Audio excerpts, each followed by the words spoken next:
Hey, welcome back to the show. The President of the United States has just announced that we are going to be receiving 30 to 50 million barrels of oil from Venezuela. And the Secretary of State, Marco Rubio, has now outlined a 3-point plan to push Venezuela to freedom and democracy. And in Minnesota, Governor Tim Walz has just announced that he will not be seeking a third term. I've put timestamps in case you want to jump to the Minnesota story. If not, let's go ahead and get started.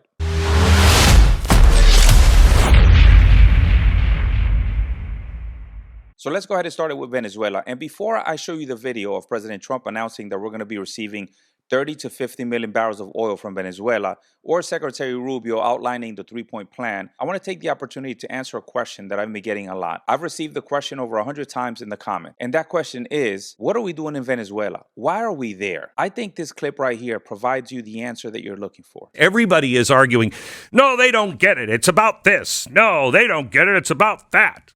You know, it's about oil. It's about drugs. It's about terrorism. It's about Trump and his ego, whatever it is. I want to give you a completely, I think, different perspective on what happened in Venezuela. Let me just say this. It is not about the oil. It's not about drugs. It's not about terrorism. It's not about China. It's not about communism, Marxism, or socialism. It's about all of those things. Bingo. We're there for all those reasons. So if somebody tries to argue with you and say that it's because of the oil, because of the mass migration, because of China, Iran, just shake your head and say yes, because we're there because of all of those reasons. But remember, one of the most important reasons we're there is to remove the shackles that Russia, China, Iran, and all these countries that aren't even in our hemisphere had on Latin American countries. That is why China and Iran and Russia are coming out condemning America's move. Remember, most of the oil that was being produced in Venezuela was going to China, and China was not paying a fair market price for the oil. It was discounted. Here's the statement that President Trump put out regarding the 30 to 50 million barrels of oil. Announcing overnight that the country will turn over 30 to 50 million barrels of oil to the U.S., adding it will be sold at market price, with the revenue used to benefit both Americans and Venezuelans. So the most important part to remember about that specific clip is the fact that the oil is going to be sold at fair market value. It's not going to be sold at a discounted rate. Remember, Cuba paid almost nothing for the oil that they were getting. The way they were paying Venezuela for the oil was through security services, medical services, and other services they provided. Now that that source of oil is gone for Cuba, they're going to be the next ones to fall. So let's move on to the next piece, which I think is one of the most important parts of the show today, which is, what is the plan moving forward? What are we doing? Because if you listen to the Democrats, they're saying that we're just winging it, that we don't have a plan moving forward, that the same thing that happened in Iraq and Afghanistan is going to happen here. And now I told you, anybody that makes the comparison between Afghanistan, Iraq, and Venezuela is an absolute clown, and they don't know what they're talking about. But let's listen to Secretary Rubio outline the 3-point plan that the United States is going to look to execute to make Venezuela great again. As we move forward, we'll describe our process, which is a threefold process in Venezuela. I've described it to them now. Step one is the stabilization of the country. We don't want it descending into chaos. Part of that stabilization, and the reason why we understand and believe that we have the strongest leverage possible, is our quarantine.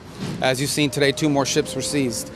We are in the midst right now and in fact about to execute on a deal to take all the oil. They have oil that is stuck in Venezuela. They can't move it because of our quarantine and because it's sanctioned. We are going to take between 30 and 50 million barrels of oil. We're going to sell it in the marketplace at market rates, not at the discounts Venezuela was getting. That money will then be handled in such a way that we will control how it is dispersed in a way that benefits the Venezuelan people, not corruption, not the regime. So we have a lot of leverage to move on the stabilization front. The second phase will be a phase that we call recovery. And that is ensuring that American, Western, and other companies have access to the Venezuelan market in a way that's fair. Also, at the same time, begin to create the process of reconciliation nationally within Venezuela so that the opposition forces can be amnestied and released and from prisons or brought back to the country and begin to rebuild civil society. And then the third phase, of course, will be one of transition. Some of this will overlap. I've described this to them in great detail. We'll have more detail in the days to follow. But we feel like we're moving forward here in a very positive way. Now, that sounds like a pretty comprehensive plan to me. Phase 1, stabilize the country. Phase 2, recovery through oil profits and then releasing all the political prisoners that they currently still have in the jails. And then phase 3, transition to democracy, free and fair elections that we can supervise and ensure that whoever wins the election free and fair is the one that takes power. Sounds like a pretty comprehensive plan to me. But no matter what we do, the left is always going to object. Just like Jasmine Crockett went on The View and stated that we never should have done the operation to liberate Venezuela from that tyrant. Take a look. Guess what? There are a lot of people that don't like our leader. And regardless, somebody coming into the United States and grabbing our leader in the middle of the night and killing people in this country, I'm sure everybody would be outraged at them doing it that way. You know, every time I see Jasmine Crockett speak, I feel dumber right after I listen to her. Why do we continue to elect people like her into office? She is so ignorant on everything that she talks about, does no homework, no prep work before she goes on national television and makes an ass of herself. She's basically comparing President Trump to a dictator who's killed, if you combine it, hundreds of thousands of people in his country because of starvation, torture, and pure outright murder. That is who she's comparing President Trump to. And since I said she never does her homework, those people that we killed in Venezuela, those were Cubans. Those weren't even Venezuelans. President Maduro had Cubans protecting him because he didn't even trust his own people in Venezuela. And that brings me to my next point. I want you to hear Bill O'Reilly, and he's going to tell you about a different version of why we were able to go in there and snatch up Maduro as easily as we did. And it's pretty intriguing. Take a look. This is all done at the blueprint of the Central Intelligence Agency. So this is what I'm hearing happen. And I can't report it as fact, but it certainly makes sense. The CIA, which is heavily infiltrated the Venezuelan and Colombian governments, they know everything that's going on there. Now I'm going to stop the video right there just to make a point. And this is from my experience working in Latin America for a very, very long time. That is indeed fact. We are deeply embedded when it comes to the operations that we engage in, when it comes to intelligence, counterintelligence, and everything else like that, intelligence collection and gathering in Venezuela. And the reason we can infiltrate that easily is because our principles are so closely aligned when it comes to America and Latin America, the United States, and then all these countries in Latin America. But let's continue listening. They know everything that's going on there. Made a deal with the Venezuelan military. You step aside because we're coming in to get Maduro. And that's the only way on earth that the U.S. Special Forces could have snatched Maduro without any conflict at all. None. So the military just stepped aside and said, take them. So I assume from that, and the military is the only power that can run Venezuela right now. I mean, you can swear in Dulce 85 times a day, he didn't have any power. The military in Venezuela still has powers. They have the guns. So they made a deal with the CIA that they're going to basically allow America to stabilize the country, which is what the Venezuelan people want. So the gunfire that you're hearing and the conflicts that Robert just reported on, they're most likely criminal activity, like after the George Floyd riots here in the United States. We had criminal activity all over the place. It's the same thing in Venezuela. The gangs, particularly the drug gangs, are going out and they're trying to make money, like they always do. So that's very important to note. A lot of the fighting that you see, it's a bunch of the thugs in Venezuela. Tren de Aragua is still very active in Venezuela, and the crime rates are extremely high. So a lot of the violence that you see there now, that's what it is. Maduro didn't trust anybody in Venezuela with his personal security. Hence the reason why he had Cubans as his security detail. But don't tell the Cubans that. They will deny that there are any Cubans operating in Venezuela. Here you are. No hay tropas de seguridad de Cuba en Venezuela. That is a Cuban official completely denying that there are any Cubans working in Venezuela. But let's take a look at this. But now they're admitting 32 of their own died in the U.S. military attack. You're looking at pictures now of the men the Cuban government says died in combat in Venezuela. On state-run television, Cubans were told the men were in Venezuela fulfilling missions at the request of the Venezuelan government there. The men ranged in age from 26 to 67 years old. Oops, I guess there were some Cubans in Venezuela. Now, before we move on, I want to make a point about why we are so effective in everything that we do in Latin America. The previous administration had a motto, and that motto was, diversity is our strength. And I think that motto is wrong. I say at least partially wrong. And the reason I say that is because diversity is a strength. And unfortunately, the model of diversity is our strength led the previous administration to put a bunch of military service members to high-ranking positions just because it was the first Hispanic to sit in this position in the military, the first Black person to sit in this position, for example, the Secretary of Defense. There were a lot of people assigned because they were the first. And that is not the way that you assign people to positions of power. Now, the reason I say diversity is a strength, because if you have diversity and you don't have military might, then you're just a glorified cultural expert. But if you have military power and you couple that with culture, then you're unstoppable, which is exactly what we are. Remember what I said about assimilation, that we as Americans, nobody's asking you to completely forget about your culture, your language, your traditions, any of that. That is not what we ask you to do when you come to this country. The only thing that we ask you to adopt are American values, morals, and ethics. And that's it. And remember, ethical behavior, once again, is based on societal norms. If you can adopt those societal norms that we have here in the United States and leave the ones that you have in your country behind, then you're going to prosper in this country. So once again, the reason we are so effective is because we as Americans retain our culture, our traditions, our languages, and that allows us to go into these Latin American countries and negotiate effectively. So with that being said, let's go ahead and move over to Mexico, where President Sheinbaum came out in opposition to what we did in Venezuela. Take a look. La posición de México frente a cualquier forma de... Mexico's position against any form of intervention is firm, clear, and historical.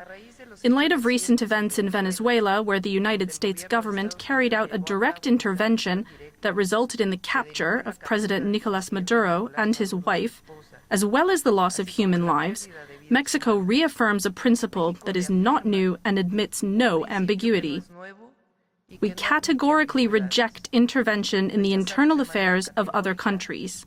Now, I want everybody to use common sense here. In El Salvador, Bukele went in there and annihilated MS-13, Calle 18. He took out the gangs. He took everybody out. He eliminated most of the crime in his country. The reason she can't do the same thing is because the narco-terrorists within her country had a hand in putting her into power. Anybody who speaks out against the narco-terrorists gets slayed in the streets. There have been numerous politicians who've been murdered in plain sight, in parks, in the middle of the day. And you're telling me she cannot use the power of the Mexican government to crack down on these people? If she really wanted to do it, she would say, go ahead, United States, go ahead and use your money. Use your power. Do whatever you need to do.